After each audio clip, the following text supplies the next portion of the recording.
Hi, how you doing? I wanted to come on here and talk a little bit about feeling your feelings and what that means and how it can help you. Um, a lot of times in life we distract from our feelings because we have judgments over them. That if I feel this way, then that says something about who I am. And this will vary between topics, between situations, you name it. So other times that's really scary and I don't want to sit with that because maybe it was really scary. Something happened to us or we experienced something and it left us feeling a certain way, or maybe it was addressed in such a way that left us with belief systems around it, right? It all varies. It really does. And other times we just don't like how it feels, right? There are some emotions that we experience that feel what we would consider negative. Like nobody really likes to sit in fear or sadness, right? Or shame or anxiety, which is just another form of fear. Um, so these are all valid truths. There's no judgment here with regards to that. The key is to not judge yourself too harshly. Now, when I say don't judge yourself, I'm not talking about self-accountability. What I'm talking about is the labels and the judgments of I'm bad and that all or nothing thinking that usually comes with judgment, or they're all bad or this, that, or whatever. Sometimes it's inward, sometimes it's projected outwards. At the end of the day, emotions are there to teach us something about what we're experiencing, whether externally or internally, okay? And I know I've touched on this in the past. Emotions are very important to sit with. Obviously, timing has a lot to do with it. Like I've said in the past, if you're doing work that requires a lot of mindfulness at the time, that's not when we want to process emotion, right? Or allow our brains to bring us to places that would trigger us otherwise. So it is important, though, to do intentional emotional work, somatic work, how it sits in the body. And there's different ways to go at our emotions when it comes to healing. Sometimes it's through the body, sometimes it's through the thoughts, right? But either way, we have to be able to sit with the emotion, okay? In order to learn from it, ultimately, that's what it's there to teach us. Because a lot of times we misunderstand what an emotion's trying to tell us or teach us, right? So in DBT, which is dialectical behavioral therapy, they talk about secondary emotions. So sometimes we experience an emotion that we believe is attributed to a particular scenario. However, it's really a secondary emotion, and the emotion that we're attributing to the scenario is actually attributed to the first emotion that scenario brought out in us. It can get convoluted. So let's put it this way. If someone disrespects me and I initially feel angry, but I have a belief system that was taught to me or I just developed based on my own trying to figure life out as a child type thing, I have a belief system that anger is bad, right? Or it's shameful. So then when I'm disrespected, maybe I feel sad, or maybe I feel ashamed, right? It's not the disrespect that made me feel ashamed, typically. It's the emotion that it brought out in me that our brains, the neural pathways develop in such a way that it's like almost instantaneous. And then I may believe that shame is associated with disrespect. And therefore, if that's how I feel, then maybe it's my fault. So I may internalize other people's disrespect.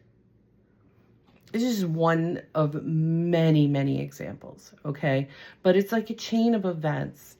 And it all starts with a trigger of some sort, okay, an event, and then the emotion, and then our thoughts and our beliefs, and they all happen in nanoseconds, okay? We can feel 10 different things in less than 5 seconds, right? But we're not mindfully experiencing that half the time. So we really latch on to the ones that we feel the most strongly, right? And then we infer what that means, okay? If I feel jealous, well, they must be doing something that makes me jealous. Or they're just living their lives, and I'm interpreting it as something that should make me jealous or insecure, okay? It's a whole rabbit hole. It really is. And that's just a couple scenarios. Sometimes people feel shame or anger around sadness. If that makes me feel sad, maybe I was taught that sadness is vulnerability, which is weakness. It's not.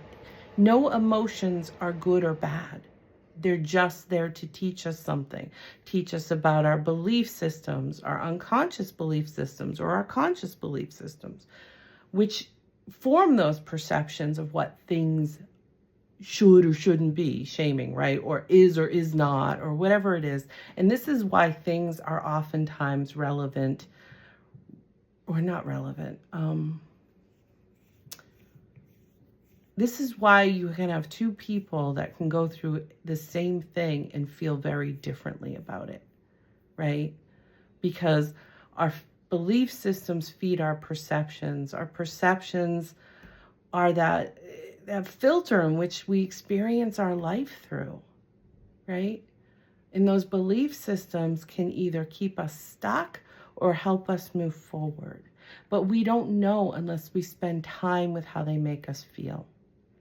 And if we're attributing those feelings to things that are projected onto us versus our own authentic feeling, how do we create our best life? Right? How do I know what makes me happy if I've lived my whole life believing what other people tell me I should feel? Or even if they're not telling, maybe what I'm telling myself that I should feel based on whatever I've experienced and how I've integrated that. Okay? If someone is disrespectful to me and I think that that's my fault somehow, how am I ever going to set a boundary? How am I taking care of myself and ever attaining a true happiness if I'm just living for others? And that's if that's what, others' belief systems, others, whatever, right? It's very important to spend time with your emotion and putting together those chains for yourself, right? If someone disrespects me and I'm feeling ashamed, well, I need to sit with that shame. Well, what did I do that I should feel ashamed of? What did I do? And if I can't think of what I did, well, then where did the shame come from? Why am I feeling shame? And only by chasing it, only by asking the whys and digging deeper, that I might realize, well, I was angry. Well, what do you feel about anger? What do you believe about anger? Well, anger is evil, right?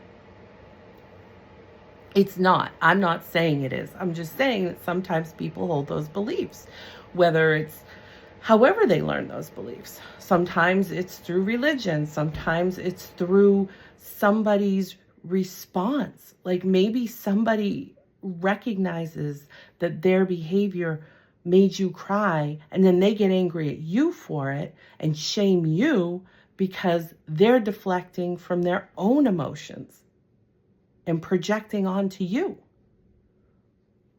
And then you absorb that and think, well, it is my fault when someone feels that way. It's not.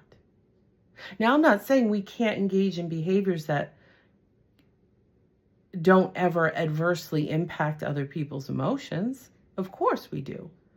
That's why we know what an apology is, because sometimes we make mistakes. But like I I love this saying, mistakes are proof we're trying, right? And as long as we're willing to own that, that's self-accountability. That's not the same as judgment, okay? So be mindful of the energy, be mindful of the difference.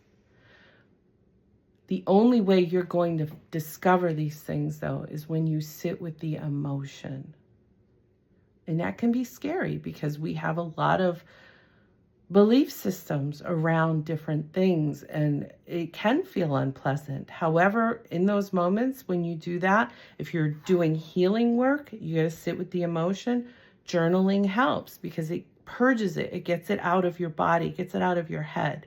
And then you can sit with whatever emotions come up, write them down as you experience them, and then sit with your whys. Sit with the, okay, what triggered this emotion, or how is that feeling in my body, so that you recognize these things as different experiences happen, or patterns. You might put together patterns of behavior. This is how we take our power back, and this is how we heal, through purging and then integrating the lesson, but reminding yourself that you are safe.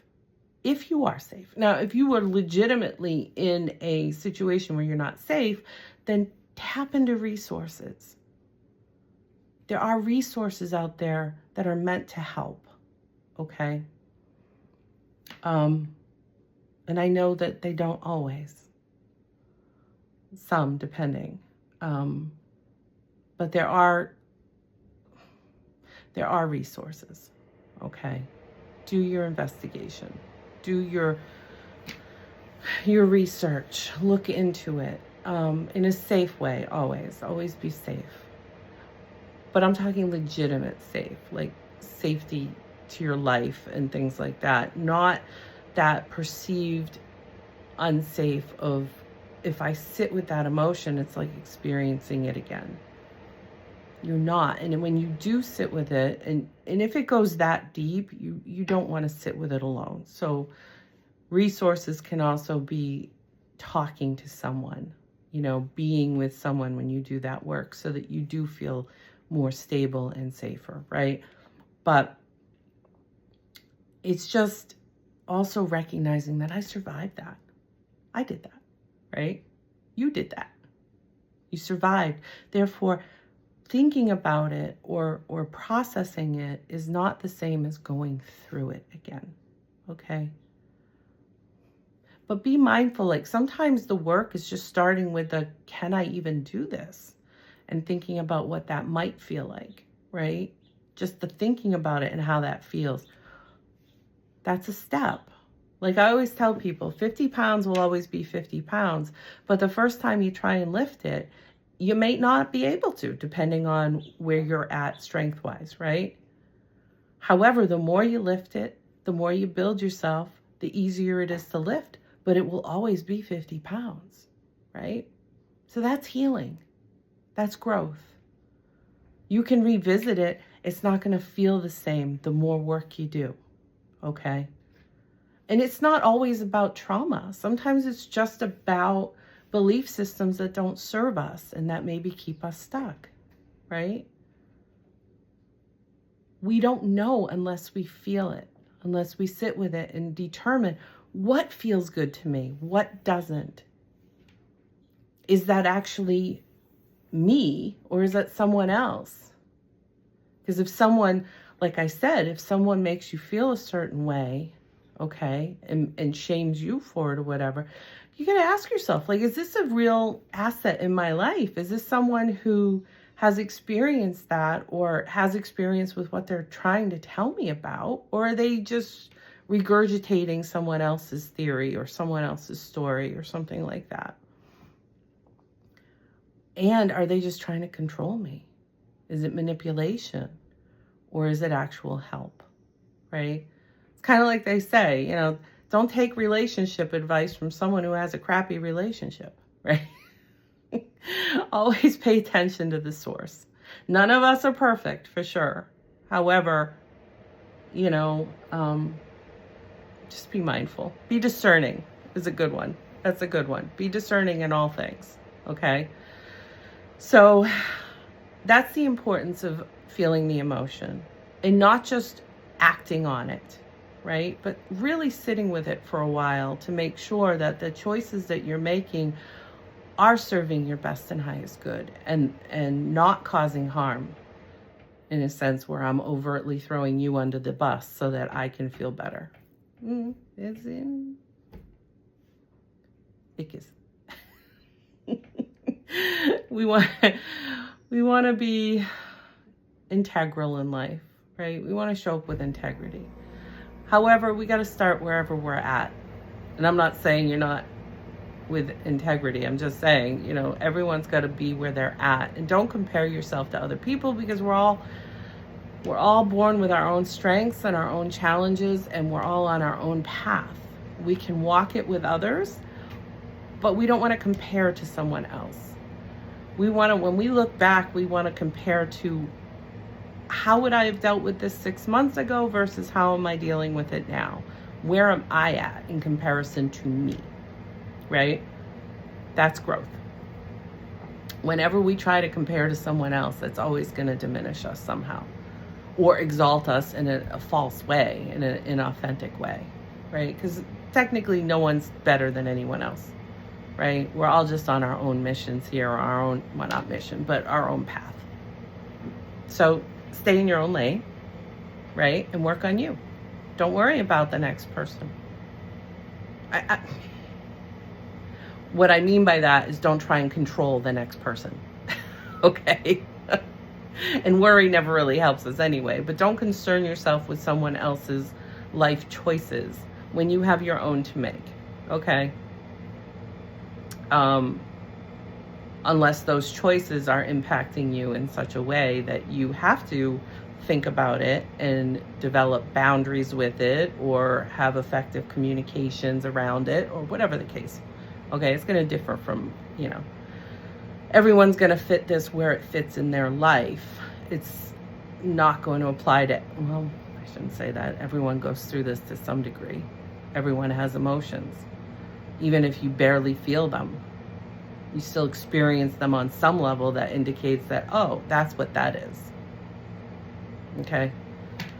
So, that aside, I could go down rabbit holes and talk for hours on any of these topics. So, thank you for being here. If you're watching and seeing it through, please know that if there's any particular rabbit hole you'd like me to talk about, put it in the comment section. I'd be happy to talk about, I don't know, pretty much anything. So shoot me a line, let me know. Otherwise, I will continue to make videos as I'm inspired to do so. And I hope they're beneficial and helpful in some way for you. If it's not for you, leave it. It's for somebody, okay? And thank you again for watching. And if you haven't subscribed, or you haven't, I don't know, liked it, if you're watching it, please like the video. And please give me a follow if you like what you're watching.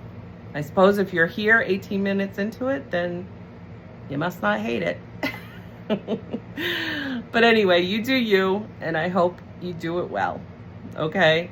Have a good one, and I'll talk again soon. Bye.